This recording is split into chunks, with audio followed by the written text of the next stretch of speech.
अस्सलाम वालेकुम। Welcome to the code cafe. ये हमारे पाइथन ट्यूटोरियल का पार्ट 7 है। इसमें हम लोग अपनी पाइथन स्ट्रिंग्स पे बात करेंगे।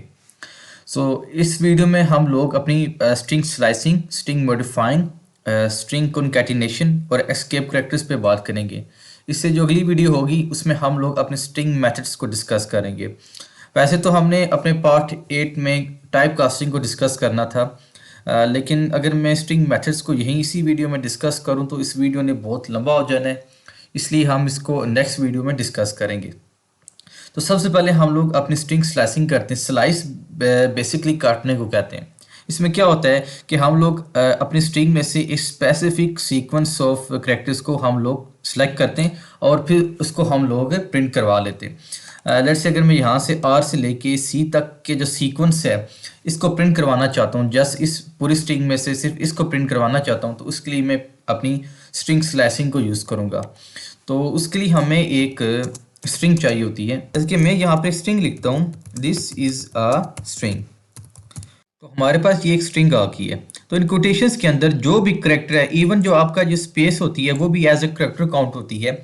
वो आपकी अपनी पोजीशन के हिसाब से एक इंडेक्स में स्टोर हो जाता है, हर करेक्टर जो भी इसमें है। तो इस तरह ये पूरी स्ट्रिंग हमारे पास इंडेक्सेस की एक लिस्ट बन जाती है। अब इसको काउंट करने के दो तरीके हमारे पास, एक है हमारे पास लेफ्ट टू राइट और दूसरा हमारे पास right to left. Left to right में क्या होता है कि हमारे पास जो इंडेक्सेस होते हैं यानी 0 1 2, इसमें हमारे पास वो स्टोर होता है। तो लेट्स से हमारे पास ये स्ट्रिंग है, मैं एक छोटी यहाँ पे स्ट्रिंग यूज़ कर लेता हूँ ताकि हमें काउंट करने में इजी हो। ये द एक स्ट्रिंग है। तो अगर मैं इसको अपनी लेफ्ट टू राइट काउंट करना चाहूँ तो ये 0 से काउंट होगा। यहाँ पे आप कह सकते हैं पी यानी पोजीशन -1 का रूल काम करेगा कि अगर आपके यहाँ पर इस करेक्टर की पोजीशन 1 है तो p-1 यानी 1 - 1 के अकॉर्डिंग वो 0 इंडेक्स में स्टोर होगा। इसी तरह आपका जो h करेक्टर है वो आपका 1 में और e करेक्टर सेकंड इंडेक्स में स्टोर हो जाएगा। और यही कोडिंग स्टाइल हम लोग ज़्यादा यूज़ करते हैं अपनी कोडिंग में। तो जो उसके बाद दूसरा तरीका है वो है आपका right to left coding counting का। उसमें आप लोग उसको रिवर्स काउंट करते हो। रिवर्स कैसे? आपकी काउंटिंग 1 से शुरू होती है लेकिन नेगेटिव साइड, मतलब कि आप लोग इसको -1 से स्टार्ट करते हो। तो सबसे पहले आप लोग इसकी लेंथ काउंट करोगे। तो इसमें 3 करेक्टर हैं स्ट्रिंग में, तो हमारे पास लेंथ 3 होगी। तो जो आपका इसमें लास्ट करेक्टर होगा वो -1 से स्टार्ट होगा। वो कैसे? अगर मेरे पास यहाँ पे 3 करेक्टर हैं तो मेरे पास जो लास्ट करेक्टर है -1 से स्टार्ट होगा, सेकंड लास्ट मेरा -2 में होगा और मेरा फर्स्ट करेक्टर -3 में होगा। तो अगर आपके फर्स्ट करेक्टर की बात करें तो ये आपका जो टोटल लेंथ है उसका नेगेटिव होगा। यानी कि अगर आपकी टोटल लेंथ 3 है तो आपका जो फर्स्ट करेक्टर होगा वो आपका होगा -3। तो इस तरह आप इसको किसी भी तरह काउंट कर सकते हो। आप इसको डिसेंडिंग में भी कर सकते हो और असेंडिंग में भी काउंट कर सकते हो, लेकिन ये थोड़ा सा कंफ्यूजिंग है इसलिए ये ज़्यादातर यूज़ नहीं किया जाता। अब अपनी स्लाइसिंग को देखते हैं। तो स्लाइस करने का जो आपके पास यहाँ पे सिंटैक्स होता है, आप लोग क्या करते हो, अपना वेरिएबल और स्क्वायर ब्रैकेट्स के अंदर स्टार्टिंग और एंडिंग पॉइंट दे देते हो। लेट्स से अगर मैं चाहता हूँ मैं आई से लेके जो मेरे पास ए है यहाँ तक का जो सीक्वेंस है मैं वो प्रिंट कराऊँ, तो मैं क्या करूँगा, पहले मैं अपना स्टार्टिंग इंडेक्स दूंगा। यहाँ पे मेरे पास आई जो है वो इंडेक्स 2 पे है और यहाँ पर जो मेरा ए है वो 8 इंडेक्स पे है। लेकिन हमें क्या, अगर मैं यहाँ पे सिंपली 2 और 8 दे देता हूँ तो वो क्या करेगा, वो मुझे यहाँ ए से पहले तक का सारा डेटा प्रिंट करवा देगा। वो क्यों? इसका जो अभी हम कमांड दे रहे हैं इसका मतलब है कि 2 and greater than 2 and less than 8। क्योंकि ये जो ऊपर हमारे पास एंडिंग पॉइंट होता है इसका मतलब होता है कि यहाँ से पीछे पीछे सारा प्रिंट करवाओ। तो हमें जिस पॉइंट तक प्रिंट करवाना है उससे हमें एक अगली वैल्यू देनी पड़ती है। क्योंकि अगर हमारा ए 8 इंडेक्स पे तो हमें 9th इंडेक्स की वैल्यू देनी पड़ेगी। अब अगर मैं इसको प्रिंट करवाता हूँ तो मेरे पास अपनी रिक्वायर्ड सीक्वेंस आ जाएगा स्ट्रिंग का। अब अगर मैं चाहता हूँ कि मैं अपना जो मेरी एंडिंग पॉइंट है मैं यहाँ तक का सारा सीक्वेंस प्रिंट करवा दूँ, यानी मैं अपना कुछ स्टार्ट पॉइंट डिफाइन नहीं करना चाहता, मैं चाहता हूँ शुरू से लेके यहाँ तक सारा जो मेरे पास डाटा है वो प्रिंट हो जाए। तो मैं क्या करता हूँ, मैं अपनी स्टार्टिंग पॉइंट को खाली छोड़ देता हूँ और जस्ट अपना एंड पॉइंट यहाँ पे लिख के अब इसे प्रिंट करवाता हूँ। मेरे पास स्टार्ट से लेके 9th इंडेक्स तक सारा जितनी भी स्ट्रिंग थी वो आ गई है। इसी तरह अगर मैं इसको रिवर्स करना चाहूँ, मैं चाहता हूँ कि मेरे पास स्टार्टिंग पॉइंट जो है वो मौजूद हो और एंडिंग पॉइंट में मेरे पास कुछ ना हो, यानी मैं एक स्पेसिफिक पॉइंट से लेकर सारी स्ट्रिंग प्रिंट करवाना चाहूँ, तो मैं क्या करूँगा, मैं अपना एंड पॉइंट खाली छोड़ दूंगा और यहाँ पे स्टार्टिंग इंडेक्स की वैल्यू जस्ट दे दूंगा। लेट्स से मैं यहाँ से 2 करता हूँ अब अगर मैं इसको प्रिंट करूं तो मेरे पास जो मेरा डिफाइंड स्टार्टिंग पॉइंट है वहां से लेके जितनी भी स्ट्रिंग थी वो सारी प्रिंट हो गई है। अब हम जो हमारे पास जो हमारा सेकंड जो काउंटिंग स्टाइल था, यानी हमारी जो नेगेटिव पोजीशंस पे हम लोग उनको यूज़ करके भी प्रिंट करवा सकते हैं, लेकिन हमें इसका ऑर्डर सही रखना पड़ेगा। अगर मैं इसको काउंट करूं तो मेरे पास जो लास्ट थ्री वैल्यूज़ हैं यानी जी, एन और आई, ये मेरे पास जी -1 में, मेरा जो एन है -2 पे, और मेरा जो आई है वो -3 पे होगा। तो मैं इसको 3 से लेके 1 तक यानी कि अप टू डाउन ही काउंट करवा अपनी प्रिंट करवा सकता हूँ। मैं इसको जी या आई प्रिंट नहीं करवा सकता, मैं वो उसका ऑर्डर नहीं खराब कर सकता। तो लेट्स से अगर मैं चाहता हूँ कि मेरी आई से लेके जी तक की वैल्यू प्रिंट हो तो मैं क्या करूँगा, मैं इसको -3 से लेके 1 तक करूँगा। ऑफकोर्स इसमें भी मेरा जो जी है वो प्रिंट नहीं होगा। अगर मैं इस तरह लिखूं तो मेरे पास जो मेरी रिक्वायर्ड वैल्यूज हैं वो स्लाइस हो जाएंगी। खैर, इसलिए हम लोग यहाँ पे लिमिटेशन, आप लोग -1 से पीछे नहीं जा सकते। अगर मैं इसको यहाँ पे 0 कर दूं तो अगेन मुझे कोई वैल्यू वो प्रिंट नहीं करवाएगा। इसलिए हम लोग अपना जो लेफ्ट और राइट जो जीरो इंडेक्सिंग होती है हम लोग उसी को ज़्यादा यूज़ करते हैं। इसके बाद जो दूसरा हम लोग यहाँ पे टॉपिक डिस्कस करेंगे वो होगा स्ट्रिंग कंकैटिनेशन का। कंकैटिनेट कहते हैं दो स्ट्रिंग्स को आपस में ज्वाइन करना। तो उसके हमारे पास ये दो तरीके, पहला कि हम यहाँ पे एक स्ट्रिंग लिखें और यहाँ पे ही वेरिएबल्स को आपस में कंकैटिनेट करवा दें और प्रिंट करवा दें। जैसा कि मैं यहाँ पे इसको a + b कर दूँ तो ये यहाँ पे कंकैटिनेट हो जाएगा। अब मैं यहाँ पे इसको प्रिंट करवा देता हूँ, प्रिंट c, तो मेरा वो कंकैटिनेट करके इसको प्रिंट करवा देगा। और दूसरा तरीका ये है कि आप डायरेक्टली उसको प्रिंट में कंकैटिनेट करो। वो कैसे, यहाँ पे पहला वेरिएबल लिखता हूँ, प्लस डाल के वो यहाँ पे मैं दूसरा वेरिएबल लिख देता हूँ, तो यहाँ भी से कंकैटिनेट वो कर देगा। लेकिन अगर आप इसको थोड़ी सी बीच में स्पेसिंग देना चाहते हो तो उसके लिए आपको यहाँ पे जस्ट डबल प्लस लगा के डबल कोटेशन डाल देनी होगी, तब ये आपको इसमें स्पेस दे देगा। और थोड़ी हमें स्पेस देनी पड़ेगी।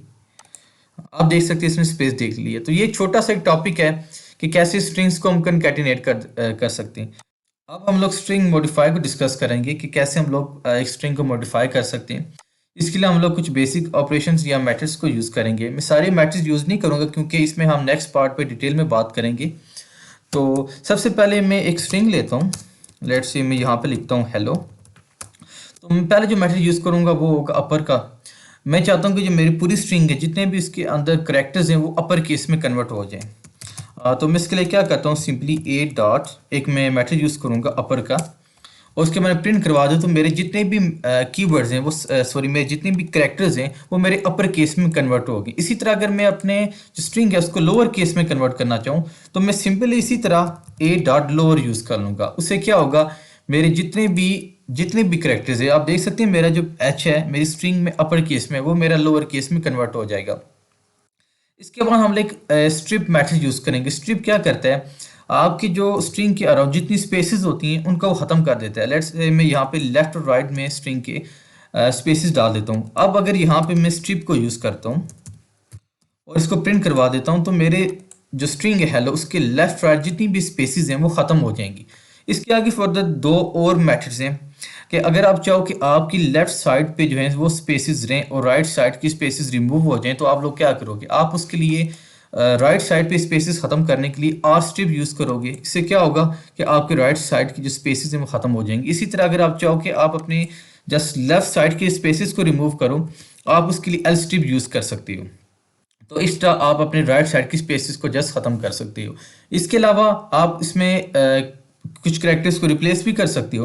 लेट्स से मेरी स्ट्रिंग में स्पेसेस हैं, मैं चाहता हूँ कि स्ट्रिंग में जो स्पेसेस हैं वो किसी एक कैरेक्टर से रिप्लेस हो जाए, तो मैं जस्ट यहाँ पे रिप्लेस यूज़ करूँगा। यहाँ पे मैं अपना ओल्ड कैरेक्टर लिखूंगा। मैं चाहता हूँ स्पेसेस के साथ मैं कुछ कैरेक्टर रिमूव कर दूँ, रिप्लेस कर दूँ, और यहाँ पे मैं एक नया कैरेक्टर कुछ लिख दूंगा। लेट्स से यहाँ पर मैं एन लिख देता हूँ। अब अगर मैं इसको ब्रैकेट बंद करता हूँ, अब अगर मैं यहाँ पे से प्रिंट करवाऊँ तो जहाँ पे स्पेस थी वहाँ पर मेरा एन आ गया। इसी तरह मेरे पास एक स्प्लिट का फंक्शन भी है। स्प्लिट क्या करता है, जो आप उसको करेक्टर देते हो उसको फाइंड करके जब भी वो उस तक पहुंचता है वो उसको एक ब्रेक करके उनको एक इंडेक्स में सेव करवा देते हैं। लेट्स सी मेरे पास ये हेलो है, यहाँ पे मैं हाई लिख देता हूँ। तो मैं पहले इसको ख़त्म करता हूँ और यहाँ पे मैं ए स्प्लिट लिख दूंगा। अब इसमें क्या करना है, लेट्स से मैं चाहता हूँ जहाँ भी मेरे पास स्पेस है वहाँ के जो उस स्ट्रिंग है वहाँ से उसको डिवाइड कर दो। यहाँ पे मैं क्या करता हूँ, यहाँ पे मैं अपने स्पेस डाल देता हूँ और मैं इसको प्रिंट करवा देता हूँ। तो उसने क्या किया, हेलो की ओ के बाद उसको स्पेस मिली, उसने इसको डिटेक्ट किया और उस पर जो मेरी स्ट्रिंग है उसको स्प्लिट करके दो इंडेक्सेस में सेव करवा दिया। मेरे हेलो को उसने 0 इंडेक्स में सेव करवा दिए और मेरे एच को उसने 1 इंडेक्स में सेव करवा दिया। अगर आप इसको यूज़ करना चाहो इंडेक्सेस को, तो आप क्या करोगे, इस ऑपरेशन को एक वेरिएबल में सेव कराओगे, इसके अराउंड ब्रैकेट्स को खत्म कर देता हूँ, और फिर अपने जो रिक्वायर्ड इंडेक्सेस हैं उनको कॉल कर लोगे। लेट्स से मैं चाहूँ यहाँ पे मैं अपने 0 इंडेक्स को यूज़ करना चाहूँ, यानी मैं अपनी हेलो की वैल्यू यूज़ करना चाहूँ, तो मैं यहाँ पे बी 0 इंडेक्स को कॉल कर लूँगा तो मेरे पास हेलो की वैल्यू आ जाएगी। इसी तरह मैं अगर हाई को यूज़ करना चाहता हूँ तो मैं अपने 1 को कॉल कर लूँगा। आप इसको अपने कैलकुलेटर्स में यूज़ कर सकती है, जहाँ पे आप डिफरेंट टाइप ऑपरेशंस के लिए डिफरेंट टाइप ऑफ वैल्यूज़, या आप कह सकती हो उसकी ऑपरेटर्स लेते हो, तो वहाँ आप स्ट्रिंग यूज़ करके स्ट्रिंग को डिवाइड करके डिफरेंट ऑपरेशंस कर सकते हो। सो इसके बाद हम लोग स्ट्रिंग फॉर्मेटिंग को डिस्कस करेंगे। फॉर्मेटिंग क्या होती है, वैसे जब आप नॉर्मली एक वेरिएबल को अपनी स्ट्रिंग में यूज़ करते हो तो आप लोग कुछ इस तरह यूज़ करते हो कि लेट्स से मैं कहूँ दिस इज़ अ नंबर, और आप अगर यहाँ पे कोई वेरिएबल यूज़ करना चाहो, लेट्स से मैं यहाँ पे एक वेरिएबल बना देता हूँ b इज इक्वल टू 10, तो उसके लिए आपको क्या करना पड़ता है, आपको यहाँ पे प्लस डाल के पहले इसको स्ट्रिंग में कास्ट करना पड़ता है, फिर वो वेरिएबल आपको वहाँ पे पास करना पड़ता है। अदरवाइज आपकी जो स्ट्रिंग है वो वैल्यू एक्सेप्ट नहीं कर रही या एरर दे देती है। तो इसका जो पाइथन ने एक आपको एफिशिएंट वे प्रोवाइड किया है इस पूरी चीज़ को इग्नोर करने के लिए, ये आपका, क्योंकि पाइथन एक ऐसी लैंग्वेज है डिज़ाइन इसी के लिए की गई ताकि उसमें आपके लिए बहुत ज़्यादा ईज पैदा की जाए और आपकी जो कोडिंग एफर्ट है और टाइम है उसको सेव किया जाए। तो उसमें हमें एक फॉर्मेट का एक मेथड दिया जाता है, एक फॉर्मेट का एक टेक्निक दी जाती है। उससे आप क्या करते हो, लेट्स से मैं यहाँ नो के बाद अपना वेरिएबल जो बी एस को यूज़ करना चाहता हूँ, मैं क्या करूँगा, मैं यहाँ पे ब्रेसिस को यूज़ कर लूँगा और उसके बाद क्या करना है, मेरा जो वेरिएबल है जिसमें मेरा स्ट्रिंग सेव है उसके आगे मैं डॉट डाल के फॉर्मेट को कॉल कर लूँगा और वहाँ पर मैंने वो variable as a parameter pass कर देना है जिसकी वैल्यू मुझे स्ट्रिंग में चाहिए। मुझे अपनी बी की वैल्यू स्ट्रिंग में इस जगह चाहिए, तो मैंने वहाँ पर बी वेरिएबल को पास कर दी है। अब अगर मैं यहाँ पे रन करता हूँ तो बगैर किसी कोई लंबा काम किए, कास्टिंग किए, मेरी जो स्ट्रिंग में मेरी वैल्यू वो आ गई है। इसके साथ हम एक से ज़्यादा वेरिएबल्स भी यहाँ पे हम लोग सेव कर सकते हैं। लेट्स सी मेरे पास यहाँ पे 3 वेरिएबल हैं बी सी डी और इसमें डिफरेंट वैल्यूज़ हैं, तो मैं उनको भी यहाँ पे पास कर सकता हूँ। मुझे बस यहाँ पे अपनी 3 ब्रैकेट्स डालनी होंगी और यहाँ पे वो तीनों जो वेरिएबल हैं वो मुझे यहाँ पे पास कर देने होंगे। अब मेरे पास तीनों वेरिएबल्स पास हो गए तो मेरे पास तीनों जो जिस सीक्वेंस से मैंने वेरिएबल दिए थे उसी सीक्वेंस से मेरे पास यहाँ पे वैल्यू आ गई है। तो मैं चाहूँ तो मैं अपनी जो वैल्यूज हैं इनको रैंडम शफल करके रैंडम लोकेशंस पे मैं इसको प्रिंट करवा सकता हूँ। लेट्स से मैं चाहता हूँ मेरा जो बी है वो मेरा लास्ट में आए, सी मेरा फर्स्ट में और डी मेरा मिडल में आए। तो मैं इसको किस तरह करूँगा, हमारे पास अभी ये जो वैल्यूज सेम है, जो वेरिएबल है ये इंडेक्सेस में है। मेरे पास जो b है वो 0 इंडेक्स में है, c मेरा जो 1 इंडेक्स में है और जो मेरा d है वो सेकंड इंडेक्स में है। तो मैं क्या करूंगा, अगर मैं चाहता हूं कि मेरा जो c है वो फर्स्ट पोजीशन पे है तो मैं c को यहाँ पे लिख दूंगा, इसका इंडेक्स नंबर 1 है तो मैं इसको यहाँ लिख दूंगा। मैं b को लास्ट पे प्रिंट कराना चाहता हूँ तो मैं जिसका इंडेक्स नंबर जो कि 0 है वो यहाँ पे लिख दूंगा। फिर मेरा d जिसका इंडेक्स नंबर 2 है मैं उसको यहाँ मिडल में लिख दूंगा। तो इससे क्या होगा कि जो सॉरी यहाँ पे 2 है, उससे क्या होगा कि मेरे पास जो पोजीशन मैंने दी होगी, जिस इंडेक्स के अकॉर्डिंग मैंने यहाँ पे नंबर दिया होगा, जो जो इंडेक्स दिया होगा उसी अकॉर्डिंग उसी सीक्वेंस से मेरे पास वैल्यू आ जाएगी। जैसे कि मैंने अपना जो मेरा सी है उसको फर्स्ट पे दिया था, फर्स्ट पोजीशन पे प्रिंट करवाया तो फर्स्ट पे आ गया। इसी तरह जो मेरा सी है मैंने उसको लास्ट पोजीशन पे डाला तो लास्ट पे आ गया, डी को मैंने मिडिल में डाला तो मिडिल में आ गया। अब ये हो गया हमारे पोजीशनिंग के अकॉर्डिंग। अब लेट्स से मैं यहाँ पे कोई फ्लोट वैल्यू में उसकी मतलब कि उसके जीरोस को ज़्यादा प्रिंट करवाना चाहता हूँ। लेट्स से मेरे पास अगर B10 है, मैं यहाँ पे 00 लिखता हूँ तो मेरे पास यहाँ पे सिंगल 0 आएगा। लेकिन अगर मैं चाहता हूँ कि जो मेरी B है उसके साथ सिंगल ही 00 लिखा है तो उसके लिए मैं क्या करूँगा, मैं यहाँ पर एक टेक्निक यूज़ करूँगा। मेरे पास ये मेरा फर्स्ट इंडेक्स है 0, मैं यहाँ करूँगा कॉलन डाल के फिर मैं अपना डॉट डाल के वहाँ पर मैं 2F लिख दूंगा। 2F से क्या होगा, यहाँ पे वो 2 0 डाल देगा। अब मैं इसको प्रिंट करवाऊँ तो मेरे जो वैल्यू है जो मेरी 0 इंडेक्स पे पड़ी थी वहाँ उसके साथ उसने 2 0 डाल दिए। तो इस तरह हमारी पाइथन में एक फॉर्मेटिंग हो जाती है। ये एक बहुत ही एफिशिएंट टेक्निक है जो कि आपको बहुत ज़्यादा टाइम और एफर्ट बचाती है, क्योंकि अगर आप छोटी स्ट्रिंग की बात करो तो वहाँ पे एक दो वेरिएबल के लिए वैल्यू डालना मतलब अपनी स्ट्रिंग को ब्रेक करना फिर वैल्यू कास्ट करना कोई बड़ा इशू नहीं है। लेकिन जब आप बहुत बड़ी स्ट्रिंग पे काम कर रहे हो वहाँ पे बार बार अपनी स्ट्रिंग को ब्रेक करना, वहाँ पे आपको कास्टिंग करना, फिर वैल्यू डालना एक बहुत बड़ा हेडिक है। तो ये जो फॉर्मेटिंग है ये आपको इस हेडिक से बचा लेती है। अब मैं हमारे लास्ट टॉपिक एस्केप करैक्टर्स पे बात करता हूँ। मैं पहले सबको ख़त्म कर देता हूँ। तो एस्केप करैक्टर क्या है? कुछ ऐसे करैक्टर्स होते हैं जो आप अपनी स्ट्रिंग में यूज़ नहीं कर सकते, वो इलीगल होते हैं। तो आपकी जो लैंग्वेज होती है वो उसको अलाउ नहीं करती है। तो उसको यूज़ करने के लिए हम लोग उस करैक्टर को अपनी बैक स्लैश के साथ यूज़ करते हैं। इसी तरह कुछ ऐसे कीवर्ड भी होते हैं, कुछ ऐसे करैक्टर्स होते हैं जो नॉर्मल आपके अल्फ़ाबेट्स होते हैं, लेकिन आप उनको अगर यूनिकली उसके कुछ ऑपरेशंस डिफरेंट हो जाते हैं अगर आप उनको बैक स्लैश के ज़रिए यूज़ करो। जिसमें हमारे पास NBA है, ये बेसिकली तो वैसे आपके पास अल्फ़ाबेट्स हैं, लेकिन अगर आप इनको बैक स्लैशेस के साथ यूज़ करो तो इनके कुछ अपने फीचर्स भी हैं। तो सबसे पहले मैं क्या करता हूँ, मैं यहाँ पे एक स्ट्रिंग लेता हूँ, ए दिस इज़ हेलो। अब अगर मैं चाहूँ कि यहाँ मैं हेलो को डबल कोटेशन के अंदर ही डबल कोटेशन में ही प्रिंट करवाऊँ, तो मुझे यहाँ पे हेलो एरर आ जाएगा। क्यों? क्योंकि मैं डबल कोटेशंस के अंदर डबल कोटेशंस को प्रिंट नहीं कर सकता। मैं अगर हेलो को डबल कोट्स में प्रिंट करवाना चाहता हूँ, मेरे पास अब यहाँ पे दो ऑप्शंस हैं। पहला ये कि मैं इस पूरी स्ट्रिंग को अपने सिंगल कोटेशन के अंदर कोड कर लूँ। उस तरह मेरे पास जो हेलो डबल कोटेशन उसके ग्राउंड डबल कोटेशन हैं वो आ जाएंगी। लेकिन अगर मैं चाहता हूँ कि मैं डबल कोटेशंस के अंदर ही डबल कोटेशंस को प्रिंट करवाऊँ, तो उसके लिए मैं क्या करूँगा, मैं अपने जो एस्केप करैक्टर है उसको यूज़ करूँगा।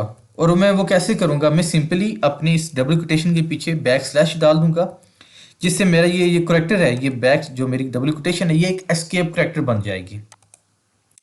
सो अगर मैं अब इसको प्रिंट करवाऊँ तो मेरे पास यहाँ पे कोई एरर नहीं आएगा और मेरा जो हेलो व डबल कोटेशंस के साथ प्रिंट हो जाएगा।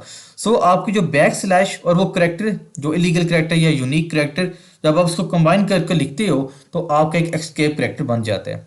अब मेरे पास एक और एस्केप करैक्टर है स्लैश एन का।